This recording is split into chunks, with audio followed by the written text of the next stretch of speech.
Okay, coming to this Flourish Stays, Suruchi, this was supposed to function as a B&B, which means they could have 6 rooms, but they had 26 rooms. So were they functioning as a commercial hotel on a B&B permit? By the design of it, the number of guests they had, the number of the facilities that they offered, they were running a restaurant. They were running a commercial kitchen inside it that you and me also can go in the restaurant and buy something from there. And the owner did not reside there. If for a B&B, the owner should be residing in the same premises. So the building has to be yours. If you're taking an NOC from if you're taking in I cannot take an NOC from you on your building and run a B&B there. Right. So it has to be registered on your name, and you need to apply for the B&B license. Anyway, so they had 26 rooms. There is also a rule that says that there needs to be the 25% of the rooms need to be air conditioned. But in this, reports have said that almost all of the rooms had an AC. So that is one way that they violated. Secondly, the owner did not stay there, the accountant did not stay there. Locals have said that they barely visited. It was run by manager. They had full-time staffs there to look after the guests and the restaurant, which is how a commercial hotel operates. So it was in violation of the B&B policy in its entirety.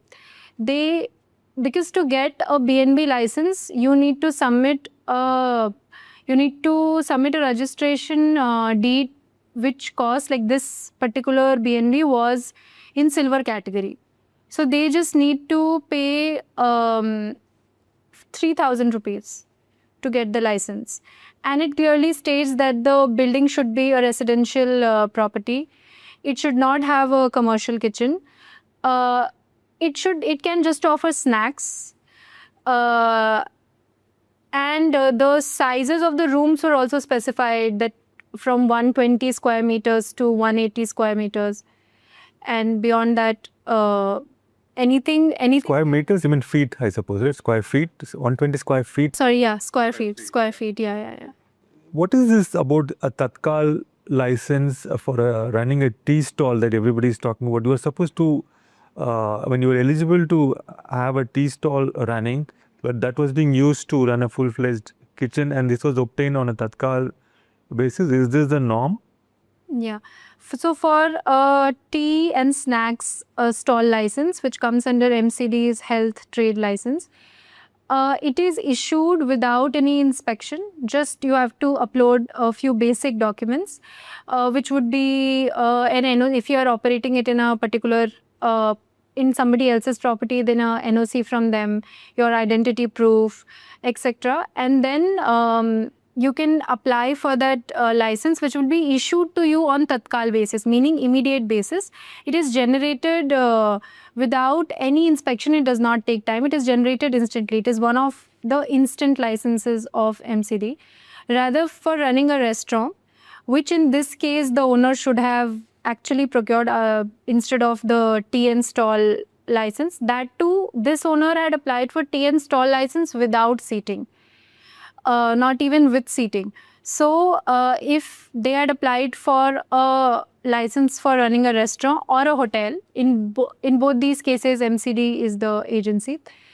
In those cases, a physical inspection is conducted by the team which is formed by the agency to verify all the details in the document and then give the license. So that is not issued on Tatkal basis, which is immediate basis. It takes time.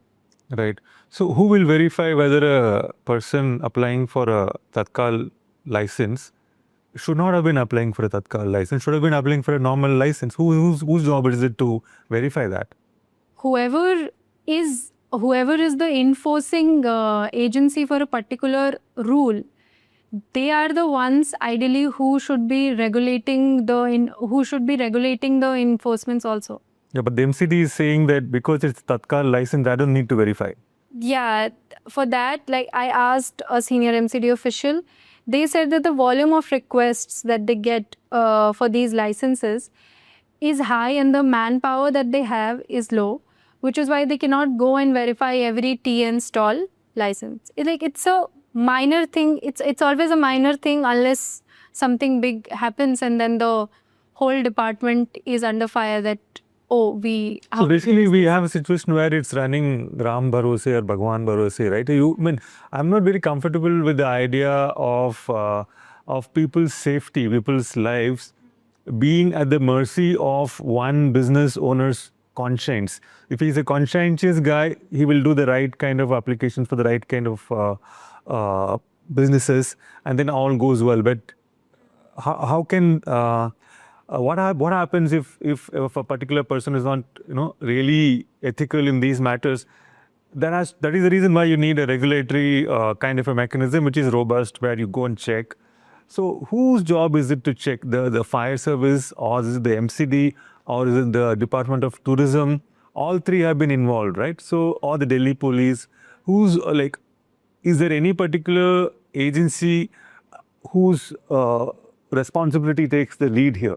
So the thing is that after speaking to officials and learning about this license thing, that how it was issued, when it was issued, I am not sure that if we can even argue that if they are going for physical inspections, the issue that is there or the violations that are there would actually be flagged.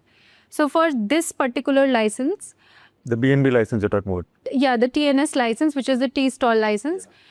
For this particular license, after the Goa fire tragedy happened in a nightclub where over 25 people died.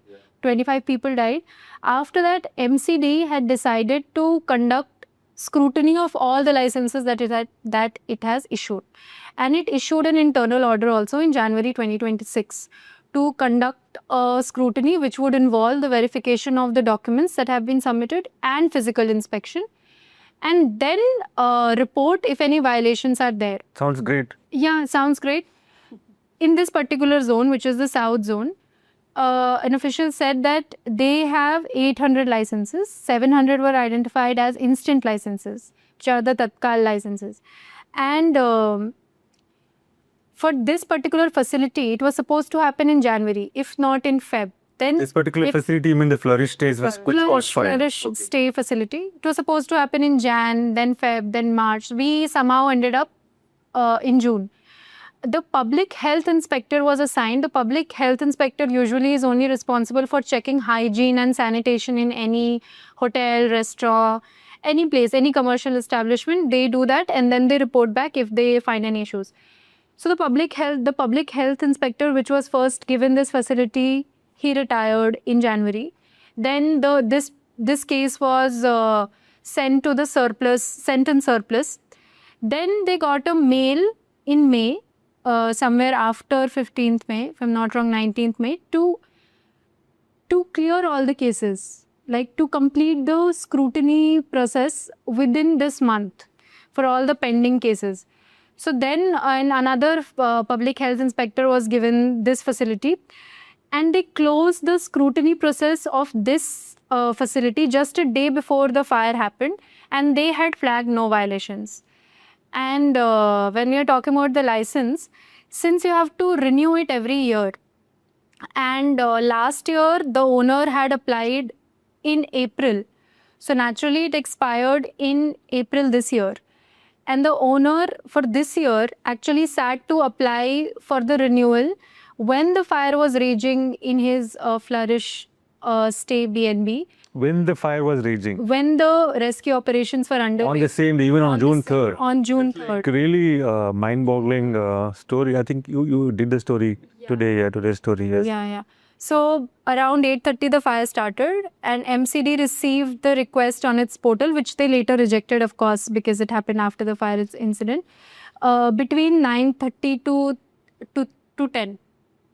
So between 9:30 to 10, this person is sitting there applying for renewing of his tea stall license. Yeah. And he has also said to have drove past the raging building, and he has been caught in the CCTV visuals. So that those visuals went viral later.